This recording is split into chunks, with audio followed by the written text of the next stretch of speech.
안녕하세요, 여러분. 오늘은 많은 사람들의 마음을 아프게 했던 라면 형제 사건에 대해 이야기해보려고 합니다.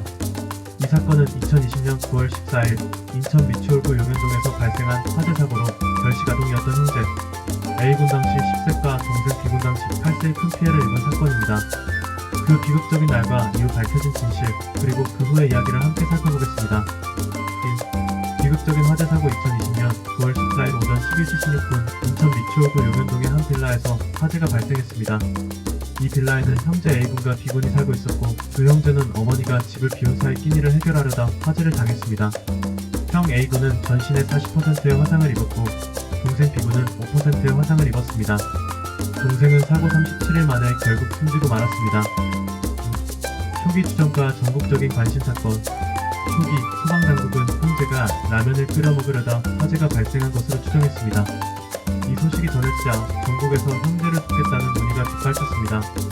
학산나눔재단에 따르면 사건 발생 4일 만에 1,700여만 원의 기부금이 모였고, 형제가 다니던 학교 교직원들과 인천 지역 교직원들도 많은 금액을 기탁했습니다. 사람들은 형제의 빠른 회복을 기원하며 지속적인 후원을 약속했습니다. 3. 형제의 절박한 신고. 형제는 화재 발생 당시 119에 신고했지만 정확한 위치를 말하지 못하고 살려주세요만을 외친 채 전화를 끊었습니다. 소방당국은 휴대전화 위치 추적을 통해 형제의 집을 찾았으나 형제는 이미 중상을 입은 상태였습니다. 형 A군은 전신에 3도 화상을, 동생 B군은 1도 화상을 입고 의식을 잃은 채 발견되었습니다.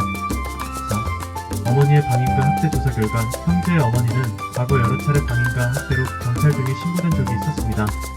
어머니는 사고 당시 지인의 집에 방문하기 위해 형제만 집에 두고 외출한 상태였습니다. 형 A군은 ADHD 진단을 받고 약물을 복용 중이었으며 평소 가스레인지에 찌개를 데우거나 라면을 끓이는 등 불장난을 한 적이 있어 보호와 감독이 필요했음에도 방임된 상태였습니다. 5. 3개월 만에 밝혀진 진실. 사건 발생 약 3개월 후인 2020년 12월 10일 인천 미추홀 경찰서는 화재의 진짜 원인이 형 A군의 불장난이었다는 사실을 밝혔습니다. A군이 주방 가스레인지를 켜둔 상태에서 휴지를 가까이 갖다 대다가 화재가 발생한 것이었습니다. 어머니는 경찰에서 아이가 사고 이전에도 유사한 행동을 보여 혼낸 적이 있다고 진술했으며, A군 역시 경찰에 같은 진술을 했습니다. 경찰은 A군이 법적 책임을 물을 수 없는 미성년자라며 내사를 종결했습니다. 6. 어머니의 법적 처벌과 선출. 형제의 어머니는 방임 혐의로 기소되어 징역 1년 6개월에 집행유예 3년을 선고받았습니다. 재판부는 어머니가 남은 형을 돌보겠다는 다짐을 고려해 선처했습니다. 어머니는 보호관찰을 받을 것과 40시간의 아동학대 치료 강의 수강도 명령받았습니다. 재판부는 어머니가 홀로 피해자들을 양육하며 정신적 어려움이 있었음을 참작해 형을 정했습니다. 7.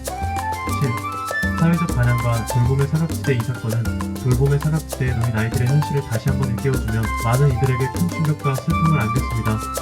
정치권에서도 이 사건을 계기로 돌봄의 사각지대를 해소하겠다는 의지를 표명하며 아동보호와 복지 시스템의 개선 필요성을 강조했습니다. 8. 형제의 회복과 사회적 지원. 사고 이후 형 A군은 중상을 입고 병원에서 오랜 치료를 받았습니다. 많은 사람들의 도움과 지원 덕분에 A군은 서서히 회복의 길로 접어들었습니다. 전국 각지에서 보내온 기부금과 후원은 A군의 치료와 생활을 지원하는 데 큰 도움이 되었습니다. 또한 형제의 소속 학교와 지역 사회에서도 지속적인 관심과 지원을 아끼지 않았습니다. 9. 앞으로의 과제와 교훈. 이 사건은 단순한 화재 사고를 넘어 아동 방임과 학대, 그리고 돌봄의 사각지대에 대한 사회적 경각심을 불러일으켰습니다. 많은 이들이 이 사건을 계기로 아동 보호와 복지 시스템의 중요성을 다시 한번 인식하게 되었으며 더 나은 사회를 만들기 위해 노력하고 있습니다. 앞으로도 이러한 비극이 반복되지 않도록 우리 모두가 관심과 노력을 기울여야 할 것입니다. 여러분, 이렇게 라면 형제 비극의 진실과 그 후 이야기를 함께 살펴보았습니다. 이 사건은 많은 이들에게 큰 충격과 슬픔을 안겼지만 동시에 우리 사회가 아동 보호와 복지에 대해 다시 한번 생각해보는 계기가 되었습니다. 앞으로도 이러한 비극이 반복되지 않도록 우리 모두가 함께 노력해야 할 것입니다. 시청해주셔서 감사합니다.